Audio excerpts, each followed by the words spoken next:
All right, so this time we're going over another older video here for an SLE, ESTP. This is on Damon Gray, who another socionist, and he has a lot of MBTI typing background and so on, has his own channel and a lot of other stuff he's had in the past and everything else. So this guy's kind of an interesting example for SLE.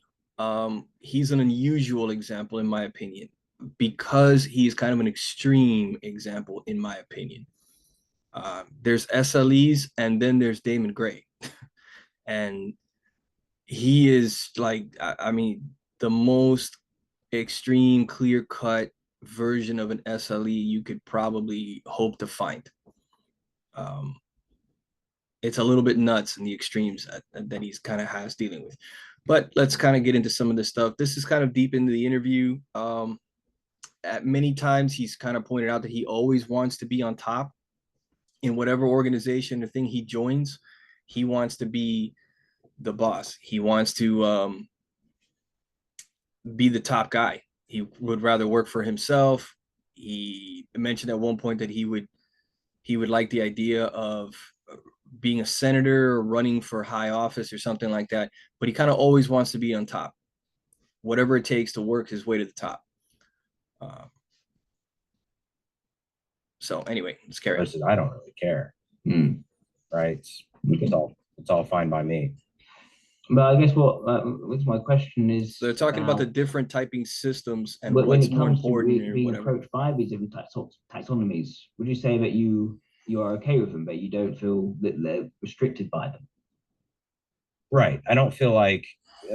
Let me clarify. Let me actually ask you. Actually, when you say restricted, what do you mean by that? Well, for instance, that like something could be underpinning your identity or stamp it down, and maybe limit you in what you could be and what you could become. No, that's silly to me. Why?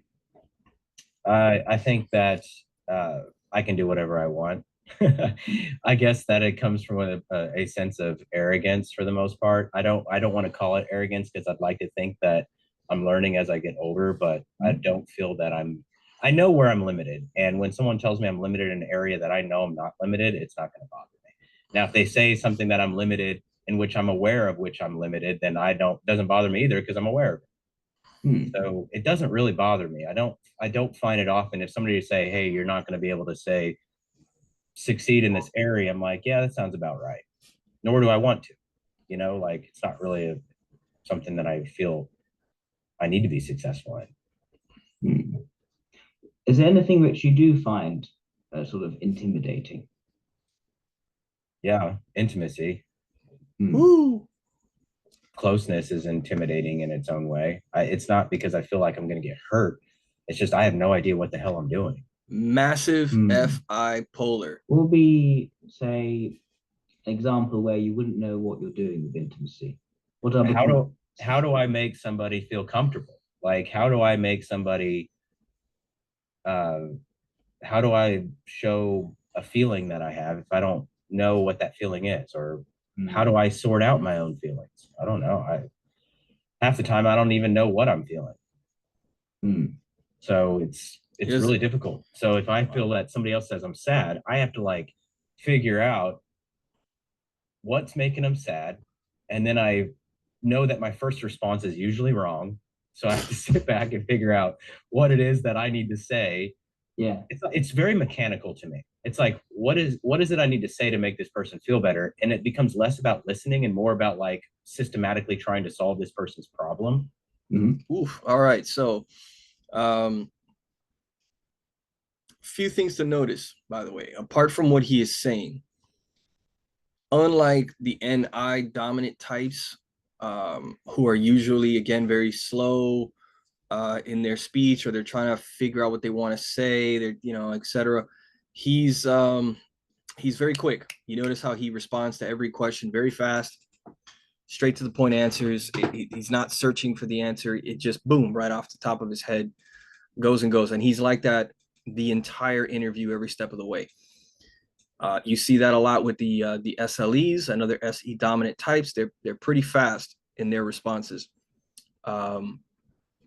Whatever comes out of their mouth, it comes out of their mouth, and they work with it. They flow with that usually. Okay. It's just a common observation that you're going to see with them. No concerns over identity. He doesn't have a problem analyzing stuff. He brings that up a lot. He's perfectly fine mechanically analyzing, figuring out how something works in a rational kind of way.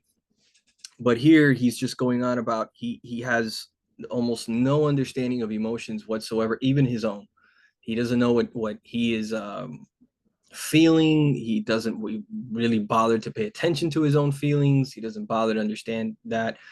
He has no idea how to address other people's feelings.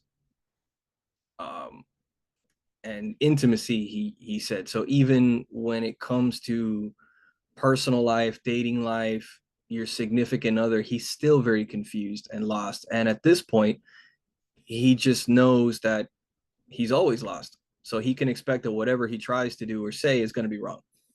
Right. So it's just like it's massive FI polar. It's a black hole. That doesn't tend to work sometimes. Sometimes people just want to be heard. They don't want their problems solved. And that tends to be an issue for me as well. Very logical. I just want to solve the problem. So you get frustrated if someone doesn't want their problems to actually be solved. Yeah, or I get frustrated if I feel like I can't solve their problem because I've been so independent my whole life. I've been able to solve my issues for the most part. There's some that still can be challenging, of course, and I just can't solve other people's problems in the emotional arena. It makes me feel a little incompetent sometimes. Like, dude, I am emotionally incompetent. And sometimes I'm aware of that. Like, I feel like a big baby sometimes. And I'm like, wow, okay, you're a big baby in the arena of the emotional ability to, and it's not that I get upset about it per se. It's just like, I know that I suck at it really bad. And I'm like, dude, that's pretty childish. Like, why do I suck at this? Although if it's emotional incompetence, as you say, how did you manage with coaching for, and how long were you coaching for? Because it's mechanical. I coached for about 2.5 years, and psychology to me is a system. And knowing that system, there's a particular problem. I did not counsel people. I solved their problems with NLP, which is different. It's a technique. It's an ability to be able to remap cartography of your mind. Again, versus cartography, mapping, solving the problem. It's mechanical. So this kind of shows for SLEs, in many cases, they can be, and often are, they're very good thinkers. They're very logical people, extremely logical, very good at it. TE and TI. Good at deconstructing whatever systematic issue or thing needs to be done. They can be very, very good at it, almost like a good engineer. But a total loss of FI really here. Everything in the emotional arena is just, it's just gone.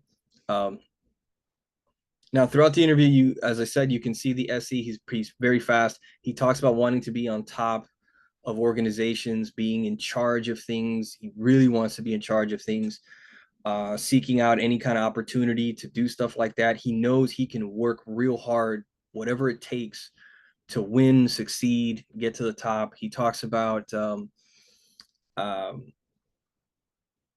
challenging himself a lot of physical exercise that is very strenuous and intense stuff. He's done a lot of boxing and martial arts things, and often likes to fight with bigger guys, just to test himself, just to see if he can handle that challenge, right? Strenuous challenge. This isn't somebody who wants to be at home eating biscuits and enjoying cake and just with his feet up, being comfortable. No, he's out there challenging himself, very high SE stuff. But just this, and he has decent FE again, by the way, because he can be kind of charming. He can laugh at himself a little bit. He can, really emote well. You see him laughing and stuff at times. So he's not completely absent on the FE arena. And And on that FE surface stuff, he can kind of get along well with people. But with this FI, this intimacy, it's just completely vacant. It's a gaping wide chasm there. Hey, here's how you navigate through that childhood trauma. I have no idea. If you were to tell me today I had this childhood trauma, I have no idea what to say. I would be, okay. That's how dumb I feel about it. And I'm not embarrassed about it. It's like, dude, I suck at it. Okay, fine, whatever. Like, I don't know the answer. Or if somebody has a death in the family, right? Okay, we got that stupid commercials. So while that's doing that. So anyway, yeah, the really horrendous, you know, if he, and you notice that he has a very like, you know, whatever, I suck at it. Yeah, probably. Yeah. It's not a big deal. I'm not going to cry about it. I'm not necessarily even trying hard to better myself. He's not necessarily being one of these people who feels like, how do I hack personality typing system things so I develop this skill? Not really. I mean, he does later on in other interviews and things. You can see that he does want to try to improve his FI and his relationships and things like that, and get better with his girlfriend and so on. But you don't see this incredibly strong desire to be productive and be a better human, and I want to make myself this other thing and just be better. He's just kind of accepting the fact that I have limitations in some areas. You know, that's how it is to be human. You just can't be good at everything. Oh well, and that's it. I feel like I need to appropriately say I'm sorry, but I don't know what actually to say. And again, striking from a guy who has spent a lot of time in typology, in NLP, doing counseling, coaching stuff. He's been in that world for a very, very long time. And yet, you know, he kind of admits the fact that he doesn't understand the emotional side of things. People with traumas and things, he's completely lost. He's just like, okay, I don't know, you know. So his only recourse is to work with people by just simply following a chart, following the engineering blueprint of what you're supposed to do. Somebody's death of a close one, I'm like, wow, I'm sorry to hear that. Now get back to work. It's not really emotionally intelligent, you know? And I'm aware of that. And it's like, you know, you can't be good at everything. And that's kind of the area that I feel pretty incompetent in, but it's not like it makes me feel like I'm inferior. It's just, I know that every human has weaknesses, and that's my area of non-strength, I guess I'll call it. I do want. Yeah. And he, again, he can go on about something. This is kind of a nice, little breakdown here of this particular video. And what would you say are the ways in which you see yourself being most influential? Just a little expertise, knowledge, ability to move, make quick decisions, and hold myself accountable. Goes back to accountability. Would you say that fast you SE find it easy to make decisions very quickly? Would you say that you're TI stuff? Sort of person who thinks before doing. I just do. I execute quickly. Just do it. See, just get into it. Very SE. You don't mind me saying, you also are very fast in your answers. Oh, let's see. Very fast in the answers. Quickly. Right. It's almost no thought. It's just bam. I tend to speak before I think in a lot of circumstances, which gets me in trouble sometimes, but then I speak my way out of it. So yeah. Would you say that?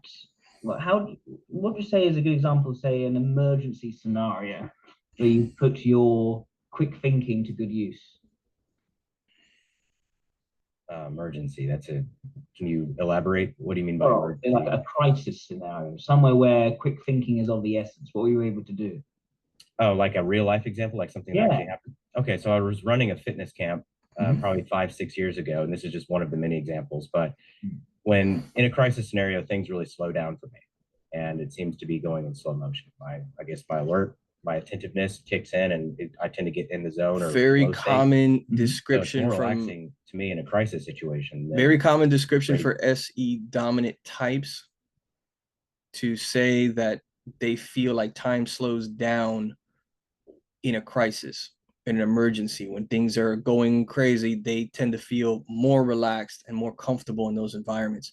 It's a very, very common thing for them to say that or feel that way. Big flag for a strong SE user or dominant SE. For life, I guess. So the example is 5 or 6 years ago, probably more now. Yeah, I'd say 5 years ago. I was running this fitness camp, and ultimately what happened was that one of the people had pushed themselves too hard, overexerted themselves, and started having hyperventilating and having a panic attack while hyperventilating. While everybody else was freaking out, I was able to calm that person down and take immediate control of the situation and not have to escalate the situation further, and able to get that person out of it while remaining calm the entire time. And so I think that that has a lot to do with the ability to remain calm in a crisis. Okay, so again, you also notice throughout the interview, he's giving you very clear examples. He's speaking quickly, but he still manages to give you clear and concise answers, examples of what he's talking about. He reasons his answers and responses very well too, gives you good reasons and shows you why and how and so on. So very nice usage of TE going on, very nice usage of TI going on. I've already mentioned massive amounts of SE, and then combine that with a total absence of FI. I mean, you've locked it down to SLE pretty much, and you could start filling in the rest. He does at times mention some issues with NI, particularly because he can be so fast. He can dive into situations that perhaps he shouldn't have. And he brings up stuff like that, not only in this interview, but in other interviews, just getting himself in situations that are not good and probably could have been avoided if you just slowed down and think about it a little bit. He does mention being very impulsive about stuff, even buying things impulsively, that he just wanted it at the moment. He just, whatever, he just bought it. So high SE usage, poor NI to kind of see where some things are going, where some consequences are going to be. He's very much about, what are we doing today? What are we doing now? Let's get on with it. Let's maximize profit. Let's maximize position and advantage so I can gain higher position and advantage. I want to be the top guy in the company. I want to be at the top of the pyramid. Very hierarchy things, very beta, and very SE force usage.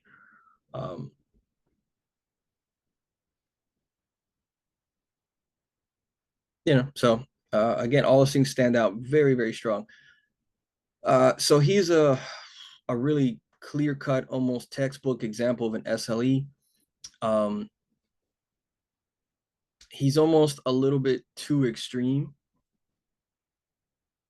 So he, in some ways, he's a useful case study in what an SLE looks like, very obviously, plain and simple, but he's so extreme that he's not a good representation of the average SLE, if we can put that out there. There's going to be other SLEs out there that are just not as quite as extreme as he is. In fact, there's another one right here with Taylor Briggs over here, flow state, who also is very SLE, but he's not quite as extreme as Damon Gray is.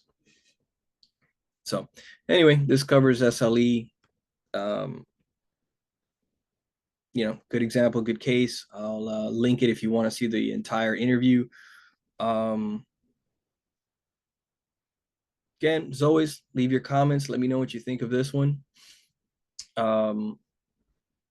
Yeah, hopefully it helps you kind of understand SLEs a bit.